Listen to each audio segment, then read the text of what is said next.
Hi everyone, welcome to the first webinar in this series of the Gut Transformation Programme.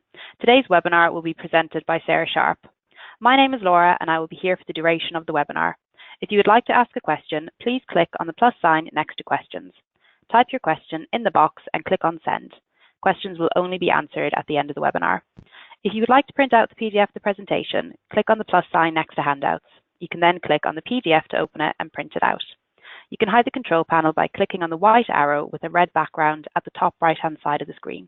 To view the control panel, just click on the arrow again. I will now pass you over to Sarah. Thanks, Laura, and good morning and welcome everyone to the Gut Transformation Programme. So, as Laura said, today is the first webinar of 6 webinars, and we've got some fabulous information to get through in the next few weeks. For those of you who don't know me, I'm Sarah, and I've been working as a nutritionist in the nutrition department at Nutri for now Nutri Advanced for about nearly 17 years now. My background is a degree in nutrition from the University of Surrey.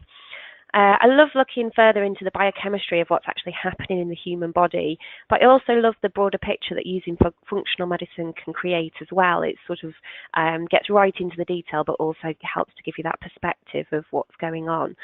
It just gives a really good whole body picture.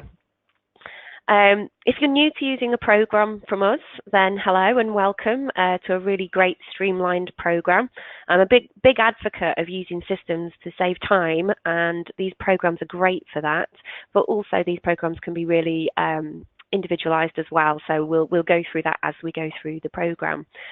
So we've heard from you guys too, and we listen to what it is that you're interested in, and so many of you tell us that your clients have digestive imbalances, and that's why we continue to use the gut program. It is a really popular program time and time again. So, as I said, welcome to today's program. The ideas behind these programs is that we run through the program as a group and we share our experience. This can really help us to walk the walk with the patients. I mean, the gut is an incredibly complex thing, which is why this is one of our longer programs. The detox program that we do, the Nutri Clean, is just 2 weeks, for example, and then this one is a 6-week program. So I think you'll find that as we go through the program that this is a really good, concise 6 weeks, and then it can also be individualized into a longer program for those clients that really need it too. So today I'll be going through some of the basics of the program, as well as giving you a taste of what's to come, helping you to start prepare for the program, for going through it yourself. And I feel like really what qualifies me to do this well is as well as my nutrition training is that I've been talking to practitioners about their gut clients for those whole 17 years that I've been working here, except for a few gaps for when I was having babies. And I really enjoy helping the practitioners to identify the system that is going to work for their clients. The programs are a really good framework for the various different body systems, and this slot really nicely into practice as well. But don't worry, it's not a set franchise. I'll talk to you in a while about ways that you can tailor this to your practice too. Jo Gamble is absolutely genius when it comes to the gut, so we're really lucky to have her on board. It feels like there aren't any clients that she couldn't help, really. Her background is in nutrition and also behavioural therapy, and this means she's got some really great tips for helping clients to get motivated and actually make these changes. But one skill that you love on these programs is that she's a really great educator too, so she can give you those technical facts in a way that means that they actually go in and then you can use them in practice as well. She runs an exceptionally busy practice in the Midlands, and she just gets great results with the clients. So looking at what's to come, today's really all about getting you all lined up and ready for the start of the program next Monday, and then on next Monday's webinar, we'll be digging a little deeper into the program itself. So we're not going to be going into too much of the details today. We'll take a look at why we're making some of the recommendations, and we'll really throw ourselves into each step of the program, so you'll be, as you going through them as well. So that will be next week. Webinar 3 is going to dive a bit into the research about, backing up what we're talking about, and that will be with Jo. And then Jo will be back for webinar 4 and 5 as well. So webinar 4, we'll be looking at diagnostic tools. So which diagnostic tools can you use to help those clients with digestive dysfunction? And then on webinar 5, Jo will present you with some case studies from her own clinic, really digging into digestive health case studies or cases where digestive health has been at the root of the problem. So putting this into practice really and seeing how she's adapted it to each individual client. Webinar 6, we're going to come back together to see how everyone's getting on and looking at what the next steps are. So where do you go from here? So now, we know that all disease starts in the gut, and this is a really sweeping statement that is often proved right. We think that maybe it could be tweaked slightly to say that all healing begins in the gut, and really this makes a lot of sense. So often very complex clients that you see, you may not know where to start with them, but starting in the gut and strengthening the gut means that you're going to then have a cascade of strengthening every other system in the body as well. So we're going to be helping absorption and helping every other system. So it really does make a lot of sense to start here. And so just looking at this diagram, it gives us a really nice overview. It's a very simplified diagram of what is a truly complex system, and the research coming out all the time shows us just how complex this system is. You know, we could spend hours looking into each point on this diagram, but sadly we don't have the time, so we've tried to condense some of this to be relevant to you and your clients. So what we're looking at here is essentially a tube that houses a nutrient processing plant, complete with a host of helpful microorganisms. Its job is to take what we want from our food, but whilst maintaining an effective barrier to the things we don't want, and helping to detoxify the things that we don't want as well. What most people do on a daily basis is to abuse this system with their diet and lifestyle choices, and then they're very surprised to learn that the gut is causing their systems not to work. Our 6-week program will touch on many aspects in this diagram, but there will always be room for tailoring the program to your clients as well. So as lifestyle coaches to clients as well as healthcare practitioners, we're going to be looking at some of the ways to achieve this throughout the program. The private Facebook group that we have is great for sharing what's working for you, or sharing any questions that you have about how other people are doing things.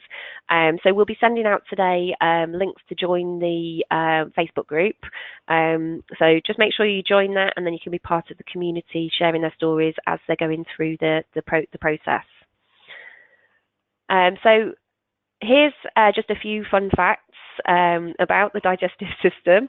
I always find that this is a wonderful statistic that over a lifetime, the average person ingests more than 25 tons of food that provide the nutrients each of us need to survive. However, this food also contains damaging bacteria, viruses, and toxins. And what you could say is, however, this food isn't always of the best quality either. So for some clients, that could be 25 tons of nutrient deficient foods.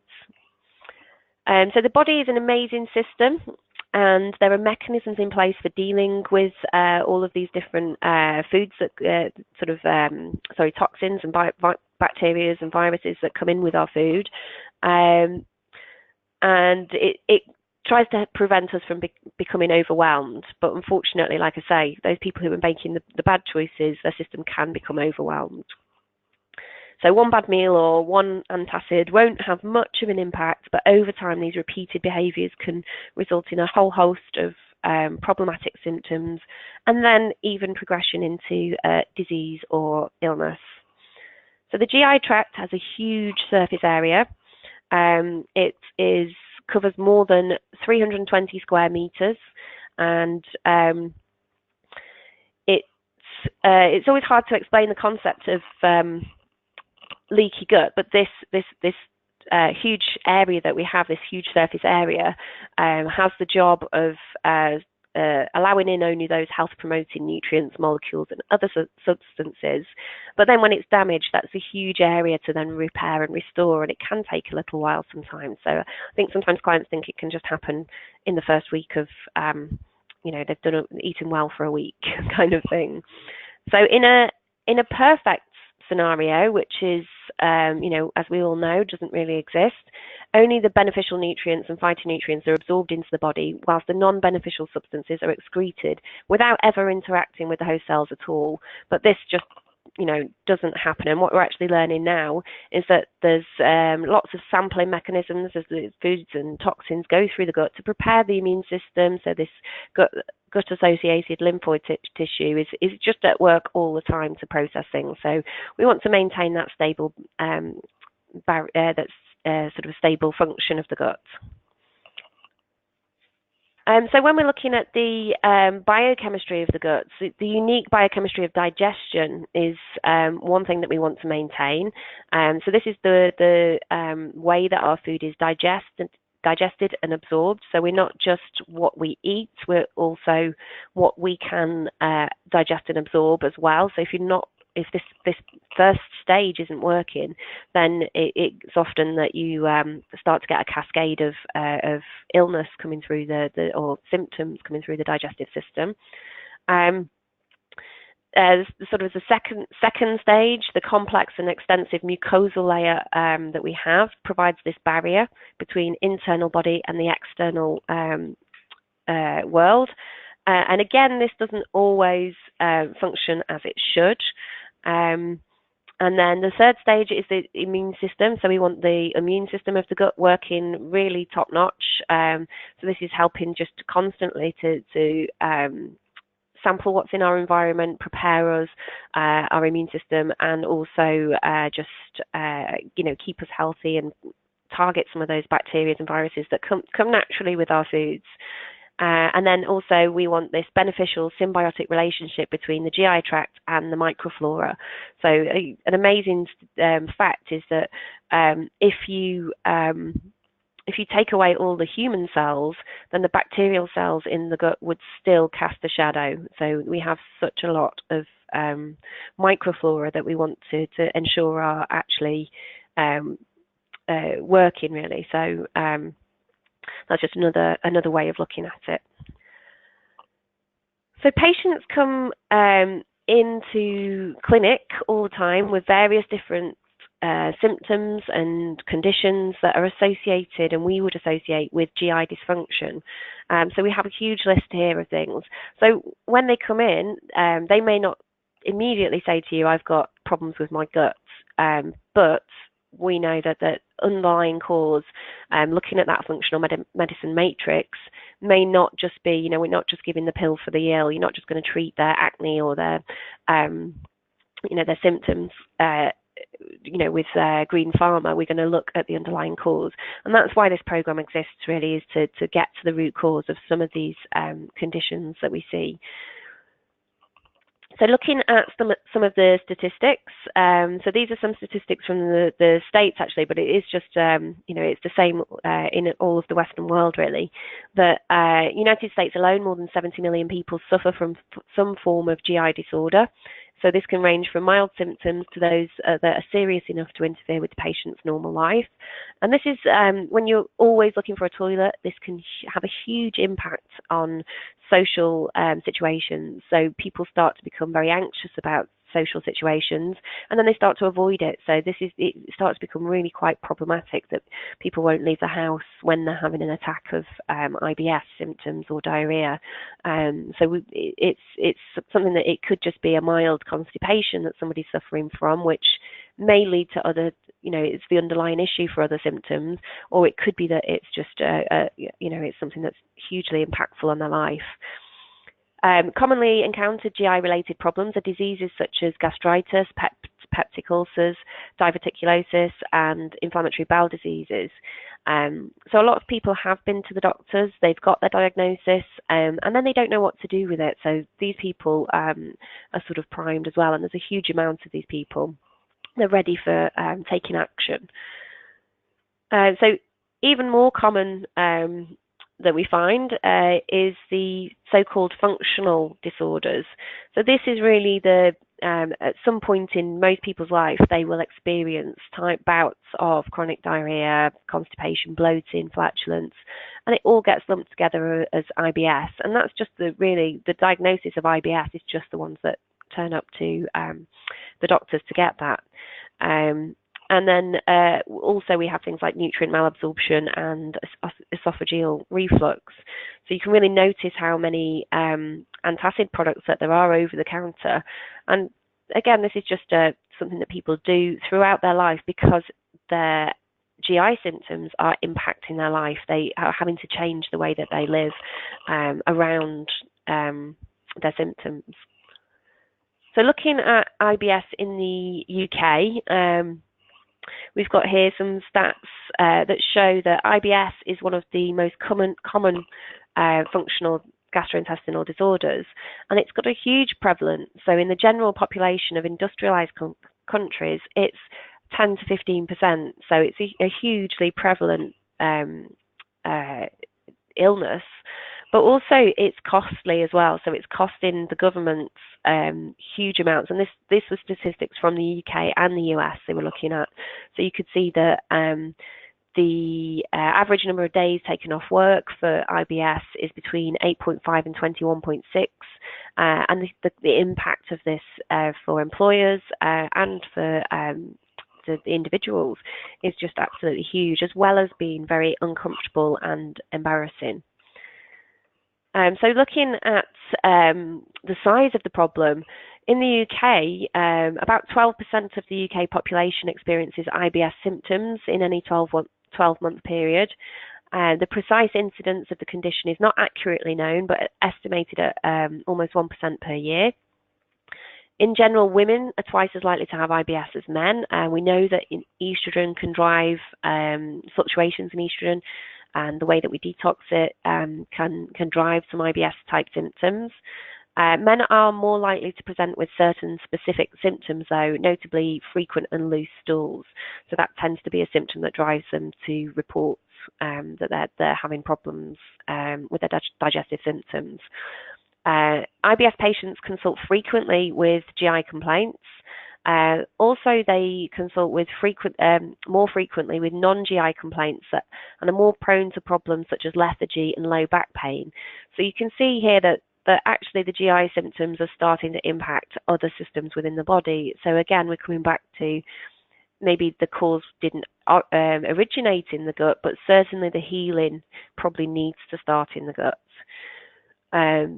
It's been calculated that each consulting IBS patient costs the NHS £90 a year.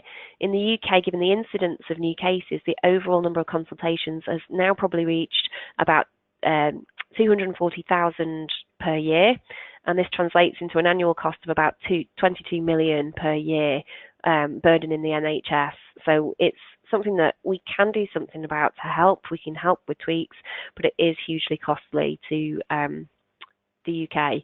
And here's just some more statistics about the demands on the UK hospitals in terms of the gastroenterology and colorectal surgery. So looking at endoscopies in particular.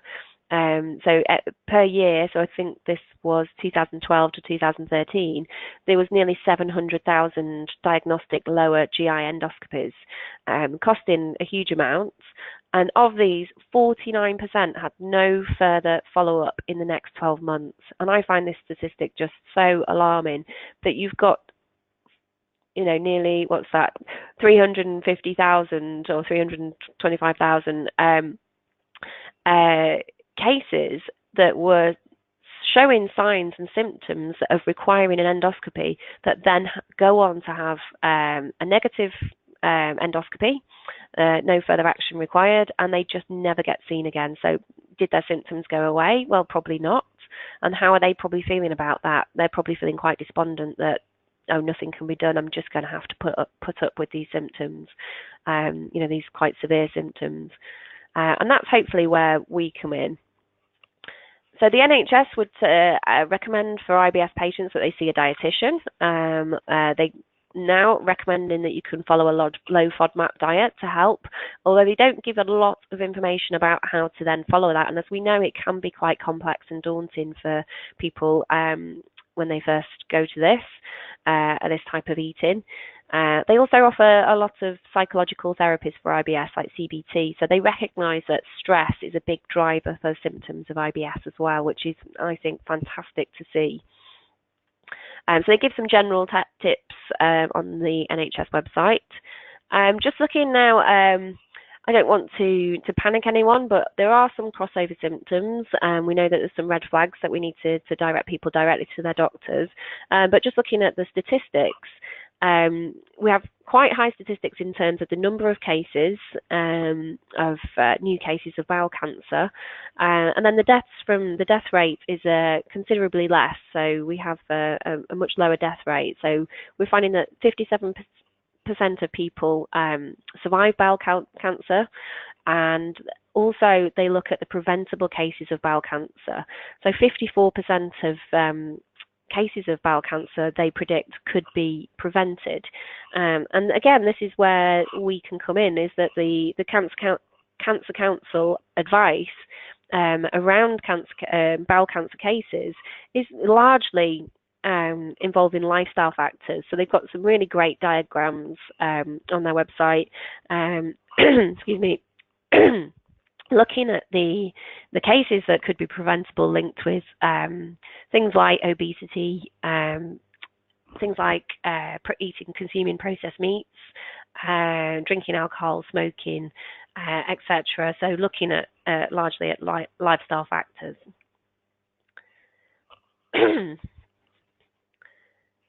So looking at some factors that are associated with leaky gut.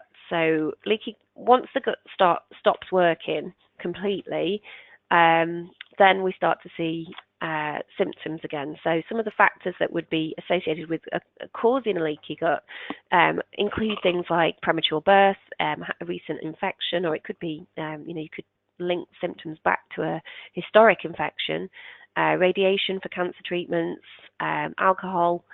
Even one glass of a glass of wine can be destructive to the GI tract. So anyone who's over consuming, like I say, people, we're post Christmas now, so everybody's being quite good probably, but we do know that people on a daily basis will be putting extra demands on their system. So one glass of wine won't be a problem, but if it's every night, then it starts to become something that we might want to talk to them about. So nutrient insufficiencies, if they've got inadequate nutrients in the diet, then this, the 25 tons of food that they're eating over a lifetime will start to impact, the quality of that food will start to impact on how their body systems work, just how the structure and function works of the cells at its most basic. We've got excessive simple sugar consumption, so hopefully things like sugar tax will start to raise awareness, but and greater transparency on labelling. But this is, as we know, quite slow coming through and filtering down. Also things like medications, so painkillers, NSAIDs, if anyone's got a history of osteoarthritis or knee pain or anything that they're taking NSAIDs for long term, then that can be very destructive too. Steroids, excessive stress is one of the number one things. So we've got the fight or flight, and then the opposite of that is our rest and digest, as we know. So just if you're permanently in that fight or flight stage, then you're not getting the rest and you're not digesting properly. So talking to people about their stress around eating, around meal times can be important. Obviously food allergies, so once they've gone down a certain road, then they start to develop more food allergies potentially. Fasting and whole foods exposure before 4 to 6 months can, for anyone working with children, that can be important too. So here again, we're looking at some of the contributors to IBS. So this was a diagram from a journal article, again highlighting how important stress is. I'm going to let Jo talk to you about some of the genetic polymorphisms that might be impacting inflammation when she talks about testing and things that she can do. But there is just a huge amount going on in the gut that can make a big impact on your symptoms of IBS. So it's, like I say, an incredibly complex area. So we're going to talk now about what's in the program, and we concentrate on the 5R system. So the 5R system is, for anyone who's not familiar with it or not really used it before, it's just a framework really of how to approach digestive health or helping to repair somebody's digestive system. There are a few different systems out there, and like I say, they're all kind of frameworks and just take you through these different stages. So looking into what they are, we will come back and talk about these later on in the program in other webinars, but just to give you a quick overview today. We've got remove, so we want to remove any offending substances from the diet, whilst adding targeted nutritional support to help remove unwanted compounds from the body. So it could be that it's allergies, food allergies, stress, things like that are causing the problem. So what do we need to remove in order to help this digestive system work well? Or it could be something like microbes. It could be pathogens. So we could be looking at parasites or yeasts and fungal infections, or could be bacteria that are causing a problem. So specific herbs can provide nutritional support to help promote a healthy intestinal environment. So we will be talking more about the herbs that we recommend as part of the program and part of the remove phase. So replace, we're looking at using digestive enzymes and stomach acid through supplementation if necessary. Digestive factors and enzymes facilitate the breakdown of food. So again, this comes back to replace the environment even and where they're eating so that they're in a calm environment, they're chewing their food properly, and we're starting to get them thinking about how that food digests. That's where it all starts. If we break it down properly, then we can start to think about absorbing it properly. Whereas if we've got these huge chunks of undigested, meats and fibers going through the digestive system, they're going to start to cause fermentation and symptoms. Also, then we've got reinoculation. So with reinoculation, we're looking at supporting the GI tract with probiotic supplementation, reintroducing health-promoting friendly bacteria, such as the Lactobacillus acidophilus NCFM strain, helping to promote a desirable balance of GI microflora. And this is really important to have this balance. And again, we're going to come back and talk about this in more details. But yeah, the NCFM strain is basically one of the most researched strains on the market. We'll talk about it more. We're going to also look at repair. So the fourth R is to repair the gut, looking at supporting the GI mucosa through the diet and lifestyle changes, but also helping by adding in very targeted nutritional support. So things like glutamine going to come into play here, helping to maintain that GI mucosal lining. Then the final stage of this program will be retain. So we're looking at maintaining that health and function of the GI tract. You can use things like a foundational nutritional support to take it forward, particularly if you know that the client after the 6 weeks may be prone to either slipping back, or you're going to start introducing new foods again, and you just want to have that baseline support. But also it's talking about retaining things like, this isn't just a 6-week plan that you can, go back to your normal eating at the end of the program. It's something that we want to try and educate and help them to maintain healthy eating, adequate sleep, regular exercise, and stress management throughout. So today's a bit of a crash course to give you an understanding of how we work it, but we'll take you through in more detail as we go. So one thing that we have this accordion concept, so that you can extend and individualize the program as well. So if you have somebody, for example, who you've done some testing with and they have Blastocystis hominis, and you know that you want to give them a 3-month protocol just for that stage, just for the remove phase, then we can extend the accordion, like at the top of this picture.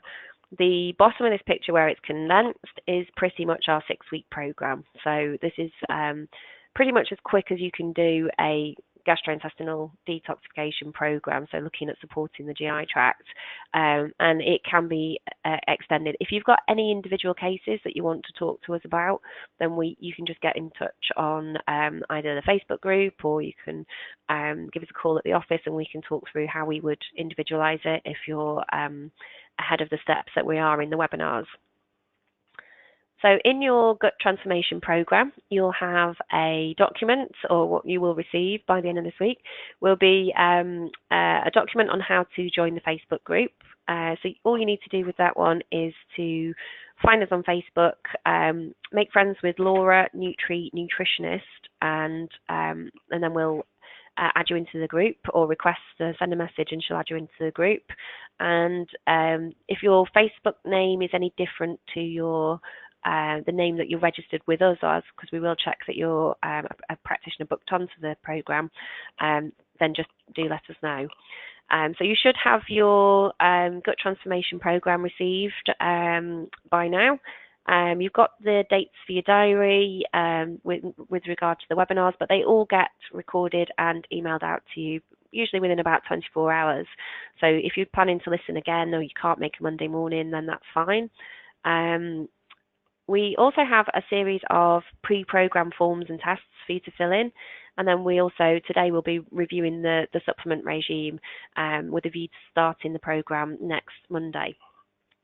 So in your pack, you have a workbook, an info pack, and then you've got the 5 products. So next Monday, I'll take you through any questions about the products themselves, and I'll take you in a bit more depth about the products themselves.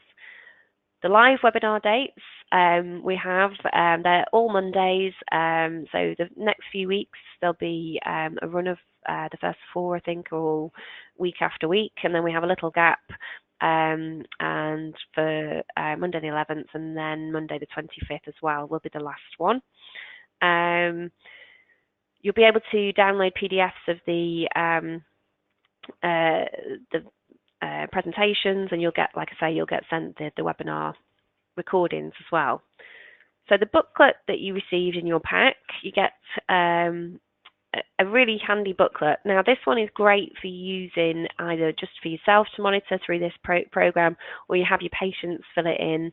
It helps them to coach them through the process, but also then gives you with some results that you can start to quantify and start to use to see how successful your programs are being with your clients. You've got some recorded information. So we have a checklist in the booklets. We've got data collection, so we've just got some information to collect. You've got waistline and weight measurements. We've got tongue analysis. We've got a colon transit time test, a stomach acid self-test, which is optional. And then we've also got some questionnaires as well for you to just assess where people are starting from, to then be able to show them at the end how far they've come. So when we're looking at waist measurements, sorry if this is teaching you to suck eggs if you've done this before. It's a really great test to do. Do it on yourself. If you're not familiar with doing this, then finding the landmarks initially can be difficult. So the best thing to do is to find the measurements at the top of the, at the bottom of the 10th rib, and then the top of the iliac crest on the hip bone. So you can find it with your fingers and your thumb, and then you take the tape measure in the middle. So if you're doing this with clients, if you've got any maybe obese clients or any clients that you think that it might feel a bit invasive, then have them find those points, because digging around if they're overweight can be uncomfortable for them.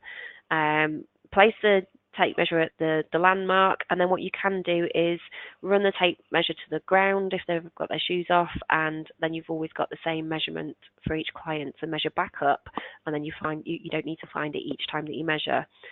Also, either have the client pass the tape around themselves, just so you're not reaching around them, or just have them spin whilst you hold it, just so again you're not reaching around them, which could be sometimes a bit awkward. So you note this down in the workbook. If you want to try and fill the questionnaires out, so we have initial questionnaires for you to fill out, and then a repeat questionnaire at the end.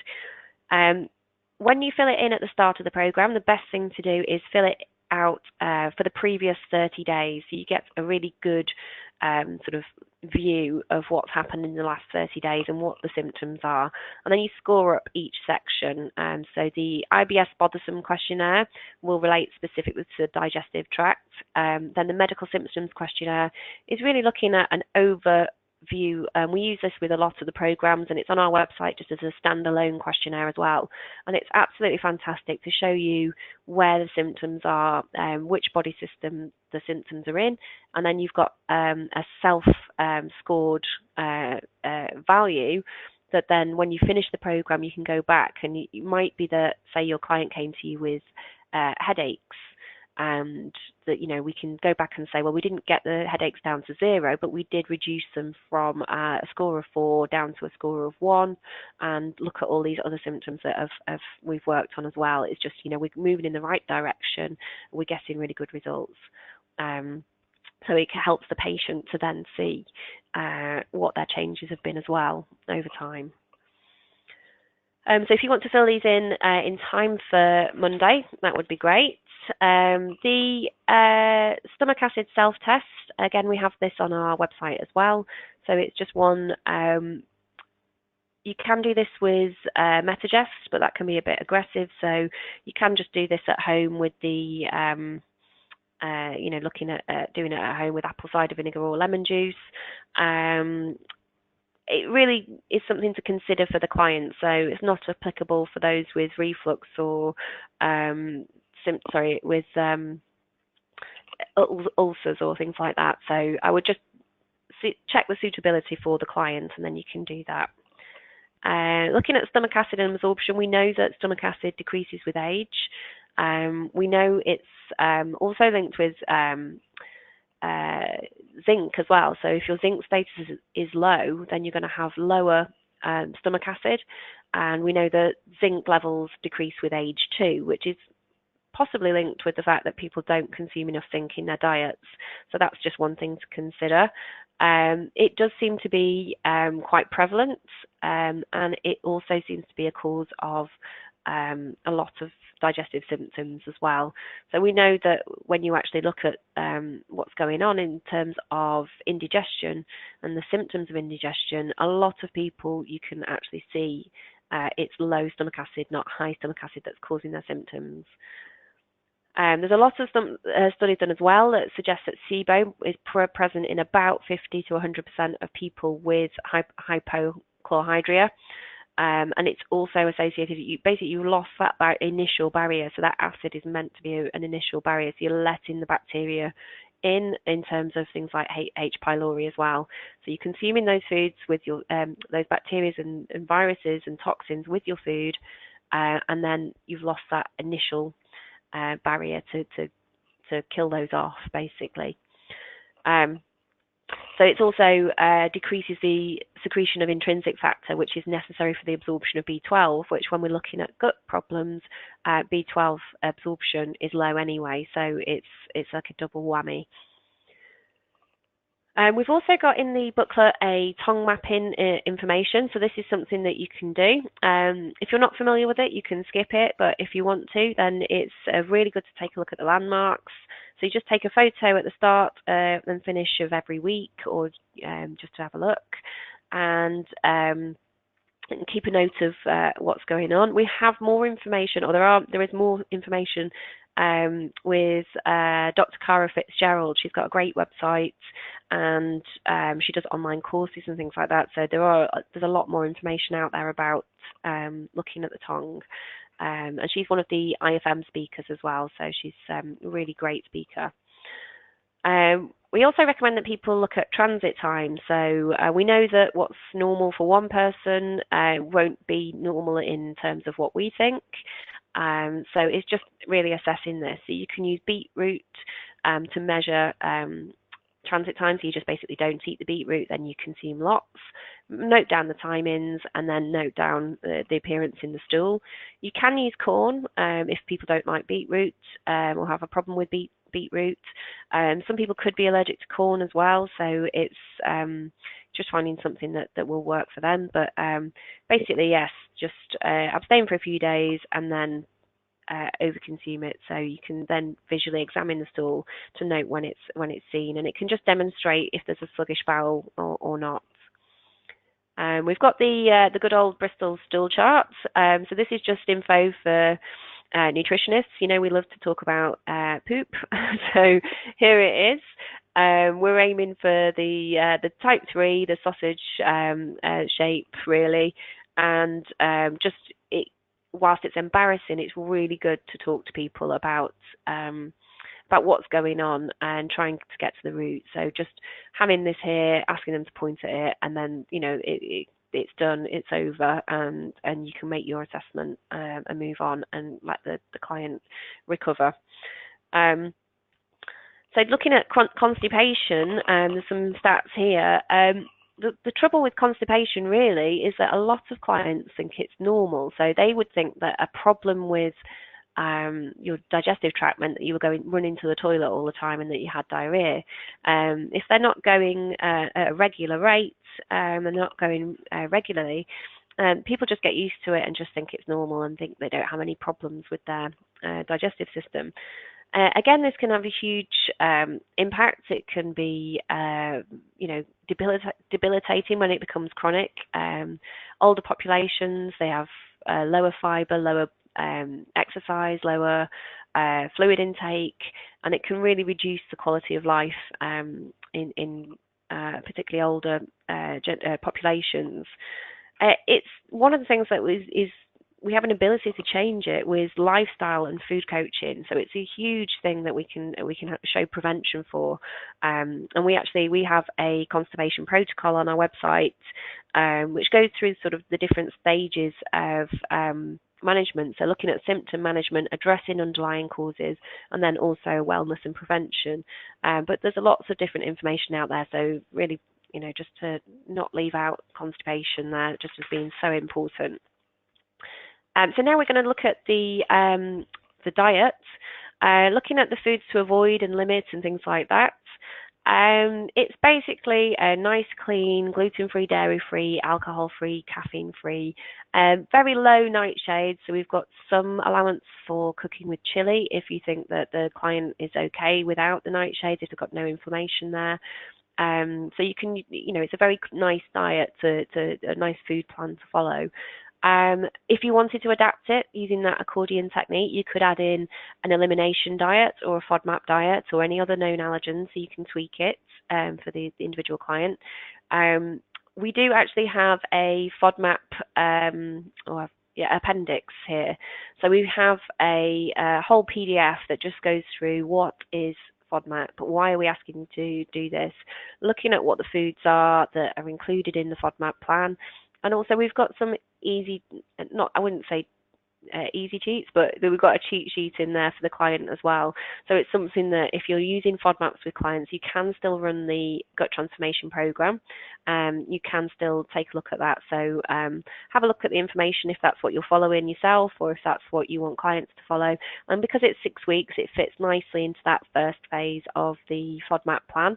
And then once you finish the program, you can then start looking at introducing foods back in.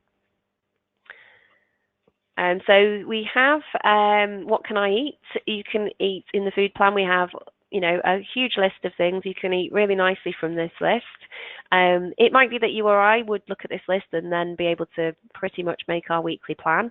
But for a lot of people, it's quite daunting. They've never cooked with some of these foods before. It can be quite a leap. So we've put a suggested menu planner in there as well. And the menu planner is just an inspiration point, really, for clients who are a bit less creative. And we've given them some ideas. And what's new to this program, it's the first time that we've run it with some consideration to the fact that it's the real world that people live in. So not everybody can make everything from scratch. So we've graded these suggestions into different categories. So we've got homemade meals cooked from scratch that take a little bit longer, but we've got the recipes in the packs that you've been sent, in the info packs. We've got homemade meals and snacks that use minimal ingredients and are a little bit quicker and easier to prepare. So we've got some suggestions for quick and easy meals and snack ideas, just if people are going to start running out of time and they think, I haven't got time to make all of this from scratch, it's just giving them that option. And then we've also got some meals and snacks that are using what we're calling easy cheats for super quick convenience for those on the road moments, or when they get into the house and they know that if they don't have an easy cheat, they're going to reach for something that's potentially going to just set them back on the plan. So the easy cheats, it's just things like where to buy some kombucha. You don't need to always be making it from scratch, and things like that. So just some options, and we've put those together in a shopping list as well. So helping clients to know where to go for these things too. So as I say, we've got the quick and easy meal and snack ideas that we've just listed, and they can have that with them and they can tick a few off and always have that handy for an emergency. So just really building that, how to approach food, how to think about food, how to plan your week, where are you going to be, what are you going to eat, so that it avoids those pitfalls. And, if they are constantly on the road, we don't want them to be going into places that they know to be bad. So it's just helping them to forward think and forward plan. So then we have, like I say, a full shopping list of places that they can get some of these foods. If they've never heard of them before and they are going to be cooking from scratch, then they might need to just restock their cupboards and start to branch out and try new things. And I guess for clients, it's just introducing them to these foods. So some of them will be very open to it, and some we might need to sell the benefits versus the negatives a little bit more. So it's just taking them through. And so the recipes we've got, it's just a practical application, really. So this is why we walk the walk with the programs.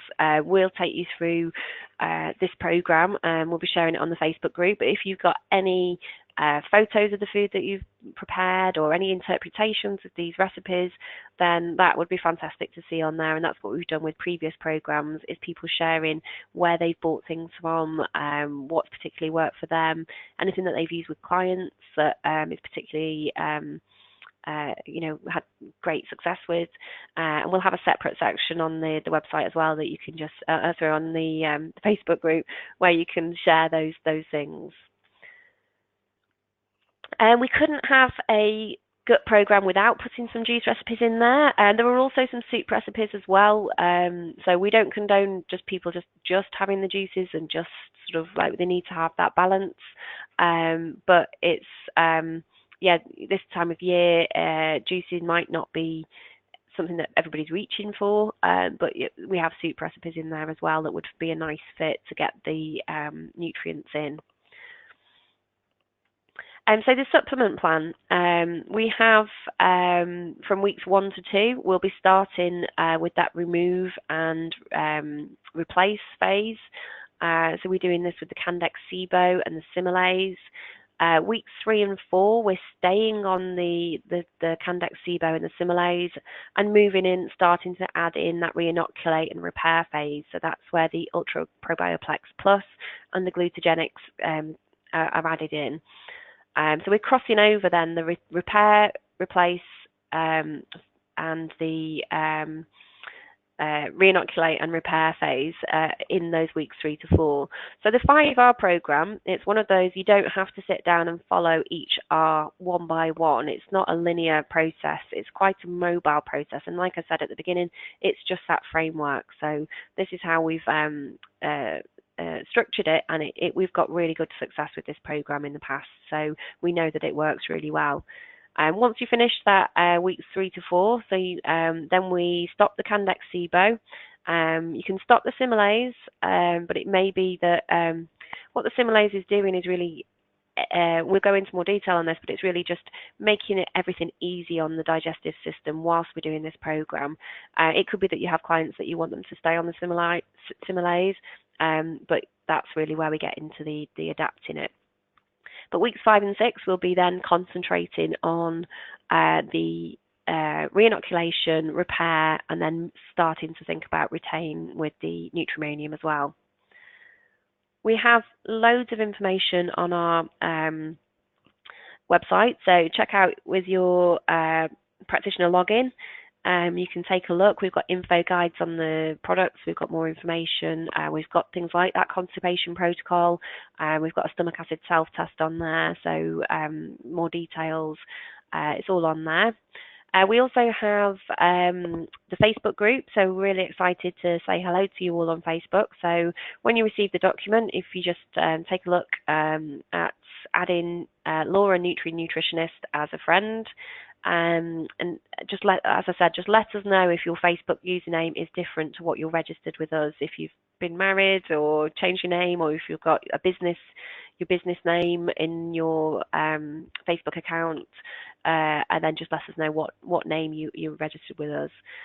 Just to let you know as well that this is really about sharing information and doing the program. So we'd be grateful if everyone could just not post anything about their own businesses. And then we've got albums. So these are really to look at inspiring everybody else, to look at recipes, to look at tools, resources, and then also just for any admin support, you can ring the office. We will be available and within office hours. For any urgent or sensitive technical support, please do just give us a call. So we'll be here to talk through an individual case if you don't feel comfortable talking about something on the Facebook group. So the biggest lessons from the previous programs that we've learned is to weed out the kitchen. So get your kitchen straight. So you've got a week now until we start the program officially. For anyone, by the way, who next Monday isn't a good start for you, then that's fine. We have people all the time who are starting on slightly different days, different weeks. So just please do feel like you can still come on the Facebook group and share. And weed out your kitchen, get started, start thinking about what you're going to be eating, do some batch cooking this weekend to make it easy for yourself, those sorts of things. Feed it back with an abundance of options. So like I say, that's the get the shelves restocked. Preparation times 1,000, that's your batch cooking and really getting ready. Plan your diary as well. So are there any occasions that you think, right, I'm going to do this, I'm going to be on my program, and how am I going to handle that event? What am I going to do in that situation? And then also, why not set yourself some goals as well? So what are you going to do once you finish this? Are you aiming to feel good? Are you aiming for better function in your guts? And how are you going to reward yourself? Are you going to try and set yourself, give yourself some time out? You're looking to manage your stress as part of linked with your gut. So you're going to book in any massages, you're going to book in any saunas, just really set some goals over the next 6 weeks. And then you can really tick them off as well. So people setting goals has been really successful. So like I say, you'll be invited to the Facebook group over the next day or so. Next Monday is day 1 of the program for most people. So get your workbooks filled out and your questionnaires filled out, stock your kitchens, and we'll see you at 10:30 on next Monday. So thanks very much for your time, and I'd like to just see if there's any questions now. Brilliant. Thanks, Sarah. Great webinar. I think everyone's excited to get going. We've just had a few questions that have come through, so I'll just go through them with you now. Can a Crohn's client use it? There's no reason a Crohn's client couldn't do it. You might just want to give the office a call and double check with the individual, so depending on what stage they're at. So I think where they're maybe in remission, it would be fine, but if they're having a current flare-up, you might want to just get the inflammation under control and then approach it with like the Candex SIBO. Should be okay because it mainly is, it's not abrasive particularly, but yeah, just maybe give the office a call and go through that individual client and where they're up to. Yeah, it might just be a case of going through a bit slower as well with this. Yeah, she said it's a chronic Crohn's client with many intolerances. She's just sent a follow-up. Yeah, so yeah, it might just be that you open out that accordion a bit and go through a little bit slower. But yeah, just you should still be able to do it though. Okay. How much beetroot do you recommend for transit time? So it's like a quarter of a cup, I think, at a time, something like that. I think the information is in the instructions. So in the workbook, it should say how much to take. Let me just see. I do have it written down. Yeah, we can post it on the Facebook group anyway, or we can send it out with the link to the webinar in the follow-up. Yeah. But yeah, I think it's about what you said. Oh yeah, half to 3/4 of a cup. Yeah. And okay. Yeah. Brilliant. So the plan is dairy-free, but kefir is included, and is fermented plain soya yogurt. Okay. So yeah, it is a dairy-free plan. So this is some of the easier cheats. It's like if we're going to be looking at where people are at, and you can get non-dairy kefir as well. And then, sorry, what was the second question? Is fermented plain soya yogurt okay? I don't think we have soy on the program. I think the soy's out, so I'd have to just double check. But I think, is that right, Laura, that soy's out? Yeah, I'm pretty sure we've removed soya as well. Yeah. Yeah, but alternate yogurts, yeah, there's some in the shopping list. There are some really good suggestions for all dairy alternatives. Okay. If a client is on ADHD medication, how would this affect the program? So anyone on any medications, if you want to just double check the medication with the ingredients, you can call the office or go on the safety checker online. I just double check that. So it shouldn't be too much of a problem unless one of the ingredients in the supplements affects the medication. Anytime that you're going through any program that you think something like a gut program one of the side effects of a gut program might be that people's mood is improved. So it may be that the dosage needs to be adjusted at the end of the program. So it could be that you want to just have them warn the doctor that they're going to be going on a program that might, and it's the same with other medications as well. It might be that fixing the gut, talking about stress, things like that might start to modify their symptoms or modifies the cause of their needing to take a medication. So is it it's not directly affecting the medication, but it's an indirectly affecting the need. So they just might want to talk to their doctors. Okay, brilliant. Interested in SIBO handouts, are they online? We have a SIBO protocol online, yes, and we have more information on SIBO there. Yeah, we'll get everything added to the Facebook group anyway. So yeah, we'll definitely get some stuff on SIBO up there. Okay, where can I find the FODMAP cheat sheet? So I've just been creating the Facebook group, so I have added the FODMAP info pack, but you can ring the office if you do want to request a FODMAP info pack as well. So yeah, and I did. Yeah. I posted it last week into the Nutri. The practitioners group. Yeah. Yeah. So on Facebook, we also have a Nutri practitioners group, which is just a general group for all of our practitioners. We check everybody is a practitioner before we add them into the group. And I did add it into that group if you're a part of that group last week. Brilliant. Age restriction for the program? Oh, not been asked that one before. I mean, some of the products are from 12, so... Yeah, I was going to say probably teenage kind of years. So depending on which client, just again, give us a call if you've got young clients wanting to go through it. It might be that you just want to individualize it and adapt it and go a bit slower. Yeah, slightly modify it. Yeah, maybe use different products. Yeah.